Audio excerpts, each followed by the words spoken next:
اول ځل چې د امریکې او د ایران خبرې په اسلام آباد کې وشلې د هغه نه وروسته ډونالډ ټرمپ د پاکستان صفات وکړه. ډېر یو قوي ملک دی، ډېر یو مضبوط ملک دی او همدغه شی د مشرانو صفتونه یې وکړل. نو دوی ډېر زیات خوشحال وو، جشنونه یې ونیول، رخصتۍ یې اعلان کړې.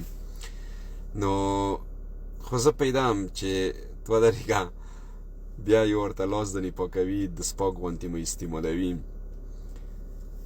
نن ټرمپ یایي هماغه قوي ملک، هماغه مضبوط ملک چې دوی صفات کړی وایي چې امنیت ورکې نه دی ښه. د دې په خاطر موږ خپل ایات نستوو د خبرو دپاره. امنیتي ستونزې هلته ډېرې دي. په اصل کې ایران خپل ایات نه وترستوي. ایران ورته یایي امریکې ته چې د کومې غوښتنې چې ته کوې دا نامناسبه دي، نو ضرورت نشته چې موږ هلته دیر شو تا سره وغږېږو. نو ټرمپ یایي چې خوا د موږ ایات لوړ شي، هلته ایران رو نشي، دا خو بله بېشرمي دی. هر څه همدغه پاکستان بیا یې ورته لاس پاک که. نو دا خبره کوي چې هلته امنیتي ستونزې دي، نو د دې په خاطر موږ خپل ایات نشو ستولی. د تا هغه قوي ملک بیا نړۍ ته داسې معرفي کړه چې ته یې لکه غیر مستقیم تروریستي ملک دی او کیدای شي پیښې ورکې وشي، امنیت تضمین نه دی ورکې.